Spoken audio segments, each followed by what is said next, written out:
Olá, meus amores, tudo bom? Bem-vindo a mais uma aula do nosso projeto Sexta-feira 10. Continuando a nossa missão de especificamente simplificar o controle de constitucionalidade, como a gente já vem discutindo aqui no nosso projeto Sexta-feira 10, a intenção é exatamente fazer com que você que nos assiste entenda, compreenda que o controle de constitucionalidade não é bicho de sete cabeças, que é importante a gente compreender a lógica, o desenho do raciocínio do sistema, comprometido com esse trabalho de simplificar a temática de controle de constitucionalidade. O nosso encontro de hoje tem como tema especial a ação direta de inconstitucionalidade por omissão. Então, como vocês estão vendo aqui na tela, hoje a gente está estreando a nossa aula 8. Com a nossa aula 8, a gente finaliza todas as noções gerais das ações do controle de constitucionalidade abstrato e depois as nossas duas últimas aulas para fechar o nosso projeto para o projeto Sexta-feira 10 será de resolução de questões. Então, a gente vai ter resoluções de questões objetivas e resoluções de questões subjetivas. E aí, para finalizar essas noções gerais sobre as ações do controle de constitucionalidade e abstrato, hoje o nosso tema da aula vai ser a ação direta de inconstitucionalidade por omissão. Para que serve, a ação direta de inconstitucionalidade por omissão? E aí é importante já estabelecer que com a ampliação do controle de constitucionalidade abstrato nessa Constituição de 1988, a nossa aqui, ação direta de inconstitucionalidade por omissão foi prevista nessa nossa Constituição aqui no dia 5 de outubro de 1988. E qual é o objetivo de se propor uma ação direta de inconstitucionalidade por omissão?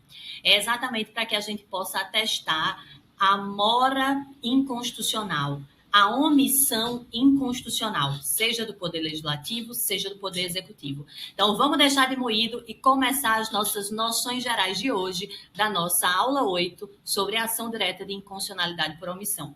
Uma coisa muito importante, se você não está inscrito no nosso canal ainda, se inscreve no nosso canal, ativa o sininho das notificações, porque toda sexta-feira, às 14 horas, nós temos vídeo novo aqui no canal para você.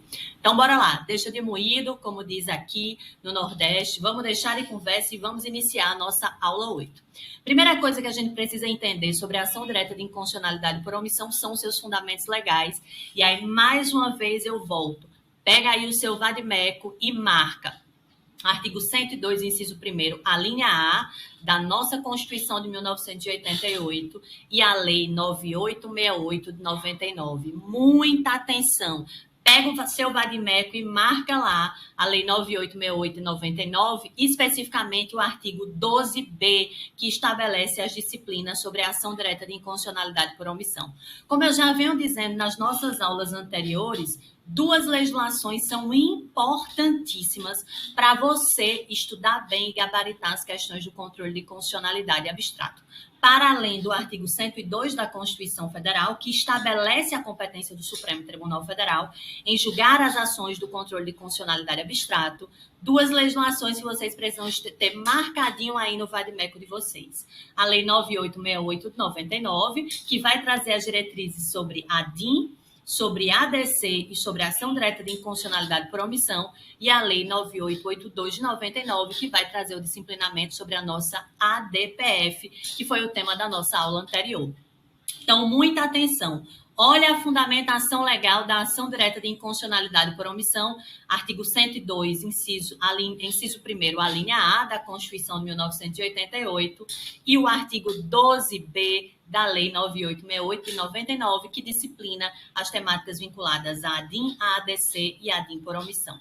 Qual é o objeto, então, da nossa ação direta de inconstitucionalidade por omissão? É quando eu estou diante de uma omissão inconstitucional, de uma omissão legislativa, total ou parcial. Significa dizer que, em regra, o objeto de uma ação direta de inconstitucionalidade por omissão é uma norma constitucional de eficácia limitada. Na classificação do professor José Afonso da Silva, o professor José Afonso da Silva ele vai estabelecer a classificação de eficácia das normas constitucionais e ele vai dizer que algumas normas constitucionais elas terão eficácia limitada. São aquelas normas que produzem efeitos imediatos, reduzidos e indiretos. O que é uma norma de eficácia limitada? É aquela norma em que a Constituição ela prevê aquela conjuntura do direito formalmente, porém, eu só tenho como exercer esse direito na realidade se existir uma lei específica regulamentando aquele direito previsto no texto constitucional. Por exemplo, direito de greve de servidores públicos, artigo 37, inciso 7 da Constituição. A Constituição, no nosso artigo 37, inciso 7, estabelece o direito de greve dos servidores públicos mediante uma lei. Ou seja, a Constituição prevê aquele direito, mas ele só pode ser exercido especificamente se eu tiver uma lei que regulamenta aquele direito de greve de servidores públicos. No caso desse tema específico, do direito de greve de servidores públicos, é possível que os servidores públicos entrem em greve, porque esse tema foi judicializado via um remédio constitucional específico, que é o mandado de injunção, que também terá como objeto uma omissão legislativa. Nesse caso, foi proposto o mandado de injunção 708 de 2007, onde o Supremo Tribunal Federal analisou exatamente essa omissão legislativa do direito de greve de servidores públicos e autorizou que os servidores públicos entrassem em greve, aplicando a Lei Geral de Greve dos Empregados Seletistas de 1989. O mandado de injunção e a ação direta de inconstitucionalidade por omissão, eles vão ter o mesmo objeto, ou seja, uma omissão legislativa. A questão é que o mandado de injunção é um remédio constitucional previsto ali no artigo 5º da Constituição, e a ação direta de inconstitucionalidade por omissão é um instrumento do controle de constitucionalidade. Para propor uma ação direta de inconstitucionalidade por omissão, só pode ser uma daquelas pessoas que detém legitimidade do artigo 103 da Constituição de 1988, que a gente vai ver daqui a pouco. Já a legitimidade do mandado de injunção é uma legitimidade muito mais ampla, né, muito mais aberta. Mas o objeto discutido também é uma omissão legislativa.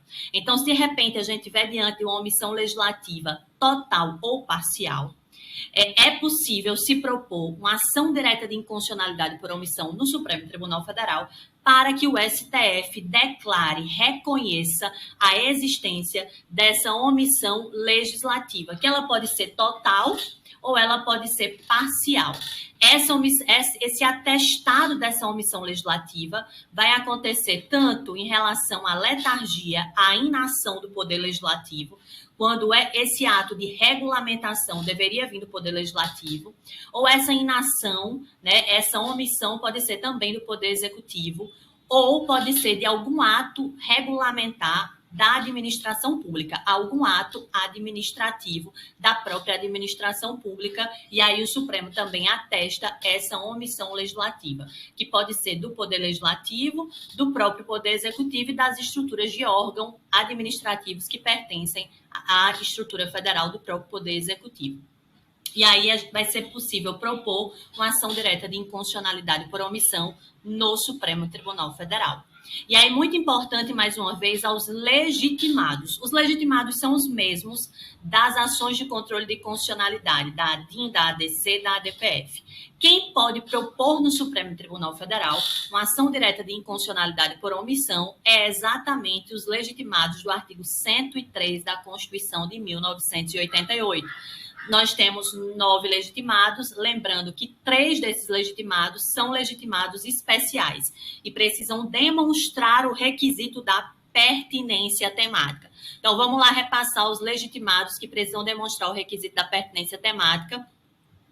Mesa da Assembleia Legislativa ou da Câmara Legislativa do Distrito Federal, governador do Estado ou do Distrito Federal, confederação sindical ou entidade de classe de âmbito nacional. Bora lembrar também que para uma confederação sindical ser considerada de âmbito nacional, é necessário que ela esteja presente em, no mínimo, 9 estados da Federação Brasileira, conforme decisão do próprio Supremo Tribunal Federal. Então, nós temos essa legitimidade da ação direta de inconstitucionalidade por omissão. Uma outra coisa importante, né, sobre a ação direta de inconstitucionalidade por omissão é exatamente os seus efeitos. E aí isso é importante a gente entender. O Supremo Tribunal Federal, ele fez um processo de evolução quanto ao reconhecimento dessa omissão legislativa. Então, o Supremo Tribunal Federal, no primeiro momento, quando o Brasil adotou a ação direta de inconstitucionalidade por omissão, no início ali da década de 90, o Supremo Tribunal Federal adotava uma teoria que era a teoria não concretista. O que isso representava? Que o Supremo Tribunal Federal, quando ele se deparava com a ação direta de inconstitucionalidade por omissão, ele recebia aquela ação e, julgando procedente, ele apenas reconhecia essa omissão legislativa e informava ali ao poder omisso, seja o poder legislativo, seja o poder executivo, ou seja, é um órgão da administração pública que está pendente de fazer a regulamentação de um direito via ali um ato administrativo. Então, ele só comunicava essa omissão. Essa era a teoria concretista que o Supremo Tribunal Federal... Essa era a teoria, aliás, não concretista que o Supremo Tribunal Federal adotava. O que é essa teoria não concretista? O Supremo só declarava a omissão, mas não concretizava aquele direito, porque entendia que essa regulamentação ela cabia especificamente às instâncias majoritárias, ao Legislativo e ao Executivo, e caso ele, o Supremo Tribunal Federal, concretizasse esse direito, a discussão era de violação à principiologia da separação de poderes. Essa foi a primeira posição do Supremo no tema de ação direta de inconstitucionalidade por omissão e do próprio mandado de injunção ali no início da década de 90. Depois, chega no Supremo Tribunal Federal e é julgado em 2005 e 2006, uma ação direta de inconstitucionalidade por omissão muito conhecida e é um precedente, é um lead case, que é a ação direta de inconstitucionalidade por omissão do município de Luiz Eduardo Magalhães, na Bahia, que discute exatamente a possibilidade de criação de novos municípios no Brasil. Já que a criação de novos municípios no Brasil está prevista no artigo 18, parágrafo 4º da Constituição de 1988, e para a criação de novos municípios é necessário nós termos 4 requisitos. É necessário que exista uma lei complementar federal, disciplinando o período para a criação de novos municípios no Brasil, uma lei ordinária do Estado autorizando a criação daquele município, um estudo prévio de viabilidade municipal, verificando se esse novo município tem condições de sobreviver economicamente, e o último requisito, o plebiscito da população diretamente interessada, de todos os envolvidos ali para a emancipação daquele território e transformar esse território enquanto município ente federativo autônomo. E aí, na Bahia, foi criado o município de Luiz Eduardo Magalhães, houve todo um processo ali de irregularidade na criação desse município, e a criação desse município foi judicializada no Supremo Tribunal Federal via a ação direta de inconstitucionalidade por omissão de Luiz Eduardo Magalhães. Nessa ação, o Supremo ele muda a posição dele enquanto instituição ao reconhecer a omissão legislativa na situação de Luiz Eduardo Magalhães.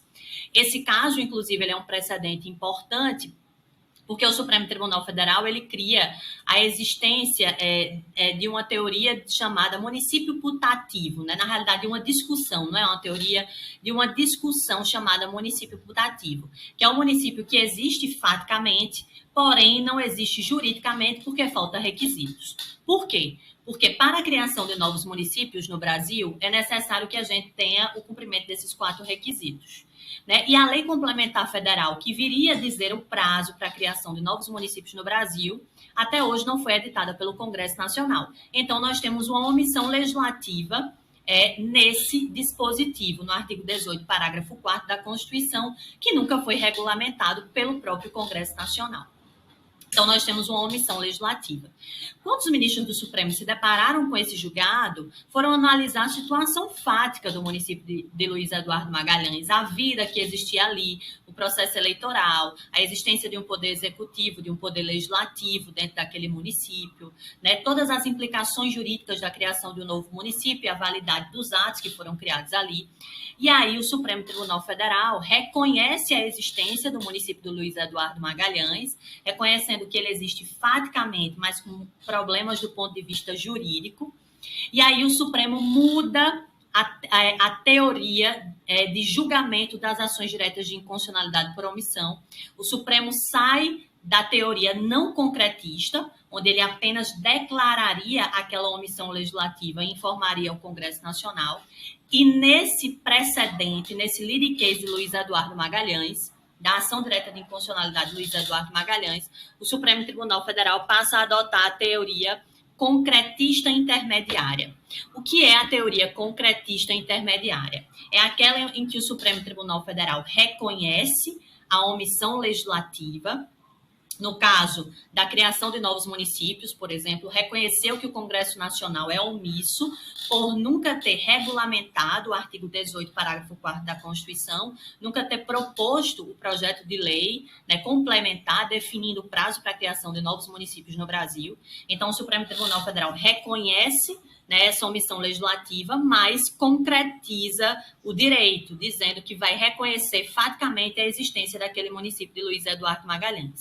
Só que o Supremo Tribunal Federal, nesse julgado, ele fixa um prazo para que o Congresso Nacional possa criar a lei, criar a lei que regulamentasse novos municípios no Brasil. O Supremo, nesse julgado, fixa um prazo de 24 meses e adota a teoria concretista intermediária. Reconhece a omissão, reconhece a existência do município e diz que o Congresso teria um prazo ali de até 24 meses para editar a lei complementar federal, né, estabelecendo a criação de novos municípios no Brasil. O Congresso Nacional nunca cumpriu essa determinação do Supremo Tribunal Federal. Por quê?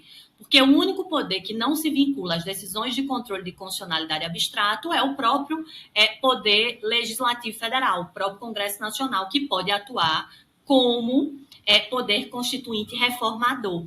Então, o Congresso Nacional nunca cumpriu essa decisão do Supremo Tribunal Federal, afinal de contas, a própria legislação, né, a Lei 9868/99, o artigo 12b, que estabelece a ação direta de inconstitucionalidade por omissão, não fixa prazo para que o Poder Legislativo ele possa cumprir uma decisão do Supremo Tribunal Federal, porque aí eu teria uma invasão efetiva à principiologia da separação de poderes. Só fixa prazo para cumprimento de uma decisão, no caso de uma omissão legislativa, se for via ato administrativo. Se a omissão legislativa no cumprimento de um direito constitucional for decorrente da administração pública, estiver na pendência de um ato administrativo, após o Supremo Tribunal Federal reconhecer essa omissão legislativa, aí sim, a própria legislação que disciplina a ADIM por omissão estabelece que a administração pública tem um prazo de 30 dias para cumprir a decisão do Supremo Tribunal Federal e editar aquele ato normativo que regulamenta aquele direito previsto na Constituição. Mas se for um ato normativo do Poder Legislativo, não existe prazo. E o Supremo Tribunal Federal, em tese, não pode fixar esse prazo, porque ele vai estar invadindo, né, a competência do próprio Poder Legislativo. E aí eu posso trazer um choque dentro da própria teoria de separação de poderes. E o Poder Legislativo, lembrando, é o único poder que não se vincula às decisões do Supremo Tribunal Federal, já que o Poder Legislativo pode atuar como poder constituinte de reforma, reformando, por sua vez, a Constituição de 1988, em descumprimento à decisão do Supremo Tribunal Federal. Nesse caso, especificamente, do município de Luiz Eduardo Magalhães, em que o Supremo Tribunal Federal ele fixa especificamente um prazo, né, para que o Congresso Nacional editasse uma norma regulamentando novos municípios no Brasil, por exemplo, o Congresso Nacional ele não cumpre a decisão do Supremo Tribunal Federal e ele acaba editando uma emenda constitucional dizendo que todos os municípios brasileiros, né, que foram criados até dia 31 de dezembro de 2006 no Brasil são considerados constitucionais. Então, o Congresso Nacional acaba não editando especificamente a lei complementar que definiria o prazo para a criação de novos municípios no Brasil, porém, edita uma emenda constitucional, né, regulamentando a criação de todos os municípios que foram criados no Brasil, exatamente em contrária à própria decisão do Supremo Tribunal Federal, exatamente porque o Poder Legislativo é o único poder que não se vincula às decisões do Supremo Tribunal Federal em sede de controle de constitucionalidade abstrato, já que esse Poder Legislativo ele atua como poder reformador, podendo, por sua vez, assim, reformar a própria Constituição de 1988. Beleza? Uma outra coisa importante sobre essa temática é que, após essa decisão de Luiz Eduardo Magalhães, no caso do mandado de injunção de greve de servidores públicos, né, o mandado de injunção 708 de 2007, e é um julgado emblemático e importante, é um julgado em que gera 17 diretivas, algumas diretivas com caráter estrutural, é até um insight, uma ideia de surgimento de controle de constitucionalidade estruturante ou processo estruturante no Brasil, é um insight, assim, um prelúdio de um debate sobre medidas estruturais no Brasil. O mandado de injunção 708, de 2007, faz com que o Supremo mude mais uma vez a posição dele no que diz respeito ao reconhecimento das omissões legislativas, tanto no caso da ação direta de inconstitucionalidade por omissão, quanto no caso do mandado de injunção. A partir desse julgado, do mandado de injunção de greve de servidores públicos, o MI 708 de 2007, o Supremo Tribunal Federal passa a adotar a teoria concretista. Então, veja, o Supremo foi mudando a posição com o tempo nos casos de omissões legislativas. O Supremo passa a adotar aí a teoria concretista. No caso do mandado de injunção de greve de servidores públicos, o Supremo Tribunal Federal reconhece a omissão legislativa do Congresso Nacional, atesta essa omissão legislativa, porém já concretiza o direito naquela decisão judicial. E aí adota a teoria concretista. O Supremo autoriza que servidores públicos federais entrem em greve, aplicando analogicamente aos servidores públicos a Lei Geral de Greve dos Trabalhadores Seletistas de 1989 e estabelece que essa decisão dele vai ser válida, ou seja, essa decisão do Supremo seria válida até enquanto o Congresso Nacional edite a lei específica regulamentando o direito de greve de servidores públicos. A partir desse julgado do mandado de injunção 708 de 2007, a posição do Supremo Tribunal Federal hoje, diante de uma omissão legislativa, diante de uma ação direta de inconstitucionalidade por omissão ou de um mandado de injunção, é a adoção da teoria concretista, ou seja, concretiza o direito e deixa ali o espaço de competência do Poder Legislativo para que o Poder Legislativo ou o Poder Executivo venha regulamentar aquele próprio direito. A decisão do Supremo passa a ser válida até que, quando existir essa regulamentação. Então, hoje, a teoria adotada pelo Supremo Tribunal Federal, ao reconhecer as omissões legislativas, seja numa ação direta de inconstitucionalidade por omissão, seja no mandado de injunção, é a teoria concretista. Concretiza o direito, a decisão fica válida até enquanto o poder competente faça a regulamentação, né, e sane aquela omissão legislativa referente àquele direito que até então teve o debate, né, da ausência de regulamentação para a implementação daquele direito na prática. E aí, diante disso, dessas noções gerais, vamos ver uma questão que caiu agora, recentemente, em 2021, numa prova de juiz, né? E vamos para a nossa hora da questão. Então, presta atenção aqui na tela, né, porque envolve exatamente esse debate entre poderes. Presta atenção nessa questão. A questão, ela agora, né, do Tribunal de Justiça de Goiás, banca FCC, prova de 2021, né, cargo de juiz substituto, e é uma questão específica sobre a ação direta de inconstitucionalidade por omissão. Preste atenção aqui na nossa questão, olha o que diz o enunciado. Em ação direta de inconstitucionalidade por omissão, proposta perante o STF, com fundamento na ausência de lei específica, tipificando criminalmente a prática de discriminação decorrente de orientação sexual ou identidade de gênero, o autor pleiteou. Primeira alternativa. O reconhecimento do estado de mora inconstitucional do Poder Legislativo Federal na implementação da prestação legislativa exigida pela Constituição Federal, bem como a cientificação do Congresso Nacional para as providências necessárias. 2. A fixação do prazo para que o Poder Legislativo Federal edite a lei demandada pelo texto constitucional sob pena de o crime e a respectiva pena serem definidos pelo STF. 3. A condenação do Estado brasileiro ao pagamento de indenização às vítimas de todas as formas de homofobia e transfobia, caso a lei não venha a ser editada no prazo fixado judicialmente. De acordo com a Constituição Federal e com a posição do Supremo Tribunal Federal, mostra-se cabível apenas o requerimento expresso em. Essa questão especificamente trata da ação direta de inconstitucionalidade por omissão de criminalização da homofobia no Brasil. E aí veja como é importante acompanhar a jurisprudência do Supremo Tribunal Federal. Por essas noções gerais, a gente já consegue responder essa questão, mesmo que você não conheça o julgado de forma específica da ação direta de inconstitucionalidade por omissão de criminalização da homofobia no Brasil. Né? Então, vejam quais são as alternativas para a gente descobrir a única alternativa correta dessa questão. Então, a primeira alternativa vai dizer assim: o reconhecimento do estado de mora inconstitucional do Poder Legislativo Federal na implementação da prestação legislativa exigida pela Constituição Federal, bem como a cientificação do Congresso Nacional para as providências necessárias. Essa alternativa é a alternativa correta.